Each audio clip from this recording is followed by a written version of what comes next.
یہ اسی سنگ میل کا دوسرا حصہ ہے جو وائٹ ہاؤس میں عمران خان نے کشمیر فروشی کا کارنامہ کر کے، کشمیر پر سودا کر کے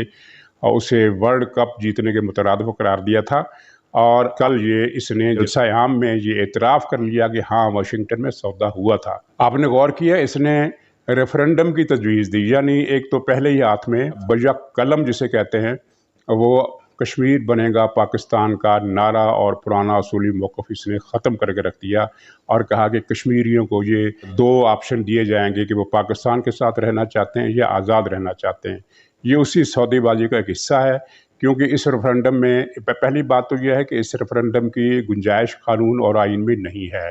لیکن چونکہ عمران خان ایک پیج پر ہے، آئین اور قانون کو کوئی پوچھنے والا نہیں ہے۔ پاکستان کے قانون کے تحت پاکستان پابند ہے اس کیس کا جو وہ اقوام متحدہ میں لے کر گیا تھا اور بھارت بھی لے کر گیا تھا، اور اس کے بعد اقوام متحدہ نے یہ فیصلہ کیا تھا، اور وہ فیصلہ ابھی تک اس کے ایجنڈے پر موجود ہے کہ کشمیری عوام کو رائے شماری کے ذریعے آزادی پاکستان سے یا بھارت سے ملنے کا آپشن دیا جائے گا۔ اب گیم کیا ہو رہی ہے؟ عمران خان کی بھارت سے جو سودے بازی ہے، اس نے جلسہ عام میں کہا میں ہر جگہ کشمیریوں کا کیس لڑوں گا، اصل میں یہ بھارت کا کیس لڑ رہا ہے یہ شخص، اور اس نے کہا کہ کشمیریوں کو ریفرنڈم کا موقع دوں گا، تو اس کا مطلب یہ ہے کہ یا تو یہ صرف آزاد کشمیر میں ریفرنڈم کرائے گا اور اسے پاکستان کو صوبہ بنا لے گا، جس طرح کہ یہ ایک ابتدائی فیصلہ ہو چکا ہے کہ آزاد کشمیر کو پاکستان کا صوبہ بنا کر مقبوضہ کشمیر کے بارے میں خاموشی اختیار کر لی ہے، جو پہلے ہی اختیار کی جا چکی ہے۔ اس میں دوسرا بھی ایک احتمال ہے اور جس کے حق میں بڑے قوی دلائل اور شواہد اور قرائن موجود ہے، وہ یہ ہے کہ آزاد کشمیر میں ایک سازش کے تحت خود مختاری کی تحریک کو پروموٹ کیا جا رہا ہے، اور عمران خان نے کل جس جلسہ ہم نے خطاب کیا تھا پرسوں، وہاں خود مختار کشمیر کی تحریک کا زور کافی زیادہ ہے، اور لگتا ہے کہ عمران خان اس تحریک کو بڑھاوا دینے کے لیے یہ بات کر رہا ہے، اور سازش یہ ہے کہ جب پاکستان آزاد کشمیر میں یہ ریفرنڈم کرائے تو میجارٹی یا سمپل میجارٹی یا تقریباً میجارٹی ان لوگوں کو ہو جائے جو کشمیر کو آزاد ملک بنانے کے حق میں ہوں۔ یہ ایک سازش کا خطرناک پہلو ہے، اور اس خطرناک پہلو کو نوٹس لینے کے لیے پاکستان میں کوئی موجود نہیں ہے، کیونکہ عمران خان کہتا ہے کہ ادارے میرے ساتھ ہیں۔ اداروں کی چلیے بات چھوڑیے، وہ عمران خان کے ساتھ ہے، اس میں بظاہر کوئی شک نہیں ہے،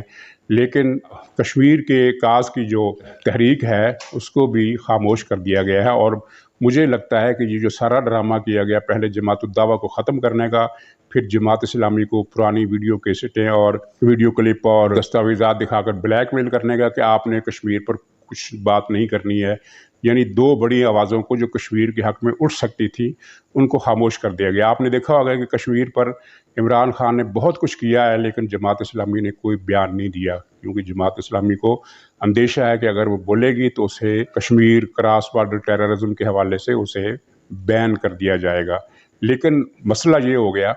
کہ جماعت اسلامی اور جماعت الدعویٰ کو تو خاموش کر دیا گیا، لیکن مسلم لیگ نون اب اس کاز کو لے کر اٹھی ہے اور اس کے پیچھے عوام کی تائید بھی ہے۔ یہ مسئلہ تھوڑا گڑبڑ ہو گیا ہے، اور کشمیری عوام میں اس کا رد عمل یہاں بھی ہے اور مقبوضہ کشمیر میں بھی ہے۔ گویا کہ میں یہ کہنا چاہتا ہوں کہ اگر یہ یا تو دو ہی صورتیں ہو سکتی ہیں، یا تو یہ آزاد کشمیر کو پاکستان کا صوبہ بنا کر کشمیر کا قضیہ سرے سے ختم کر دے گا، یا پھر آزاد کشمیر میں ویسے حالات پیدا کر دے گا یہ اور اس کے ساتھی کہ وہاں خود مختاری والوں کے ووٹ بڑھ جائیں، اور اگر الیکشن میں دھاندلی ہوئی تو یہ بہت سے لوگوں کا خیال ہے کہ اگر دھاندلی ہوئی اور نتیجے بدلے گئے تو خود مختاری کا رجحان وہاں بڑھ جائے گا، اور جب خود مختاری کا رجحان بڑھ جائے گا تو یہ ریفرنڈم کرا دے گا اور آزاد کشمیر سے نجات حاصل کرنے کا اس کا ایجنڈا پورا ہو جائے گا۔ یہ آزاد کشمیر جو ایک آزاد ملک ہوگا، یہ کتنی دیر اپنا وجود برقرار رکھ سکے گا بھارت کے سامنے، یہ مجھے لگتا ہے کہ یہ بھی اس سازش کا ایک حصہ ہے جو وائٹ ہاؤس میں طے ہوئی ہے۔ ناظرین، یہ معاملات بہت سنگین ہیں، ان پر بہت لمبی بات کی جا سکتی ہے، لیکن میں نے خلاصہ ان کا جو ون لائنر جو ہے وہ میں نے بتا دیا ہے کہ کشمیر کو بھارت کے حوالے کرنے کے منصوبے پر جو واشنگٹن میں طے ہوا تھا اس کے حتمی مرحلے کا آغاز کر دیا گیا ہے، اور اگر پاکستان کے عوام نے اس کی مزاحمت نہ کی تو پاکستان 4 صوبوں کا ملک بن کر رہ جائے گا، اور 5واں کشمیر کا جو ہمارا ایک سوچ ہے کہ کشمیر بنے گا پاکستان کبھی نہ کبھی بنے گا، تو وہ ہمیشہ کے لیے ختم ہو جائے گی۔ ناظرین، آخر میں تھوڑی سی ڈیولپمنٹ یہ جو چین کے مسئلے پر ہوئی ہے، چین اتنا زیادہ مشتعل ہے کہ جب اس نے عمران خان نے شاہ محمود قریشی کو بھیجنے کی کوشش کی تو پہلے تو چین نے انکار کر دیا اس کو ریسیو کرنے سے، پھر دوبارہ منت اللہ اور سماجت دوسرے حلقوں نے کی، جس کے بعد چین نے یہ کہا کہ شاہ محمود قریشی آئے لیکن ہم اس کو کچھ نہیں سمجھتے، کوئی ذمہ دار آدمی ساتھ ہونا چاہیے۔ اب ایک ادارے کا سربراہ وہاں گیا ہے چین، اگرچہ وہ شاہ محمود قریشی کے ساتھ نہیں تھا، اپنے طور پر گیا ہے، اور اب مذاکرات آج ہوں گے،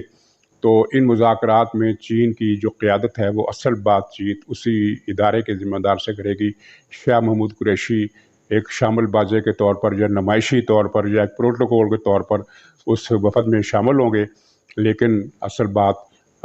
بات ادارے سے ہوگی، اور یہ پاکستان کے لیے ایک اچھی علامت نہیں ہے کہ چین کی عدم اعتمادی اس حکومت پر اتنی زیادہ بڑھ گئی ہے، بلکہ پاکستان کے اداروں پر بھی بڑھ گئی ہے کہ اس نے وہاں یہ کہا کہ ہم سے یہاں آ کر مذاکرات کرو گے ہمارے باشندوں کی سیکورٹی کے لیے، تم کیا کر رہے ہو؟ یہ بہت ہی تشویشناک بات ہے، اور اس کے ذمہ دار عمران خان ہے، شاہ محمود قریشی ہے اور شیخ رشید ہے۔ ناظرین، اسی پر خدا حافظ۔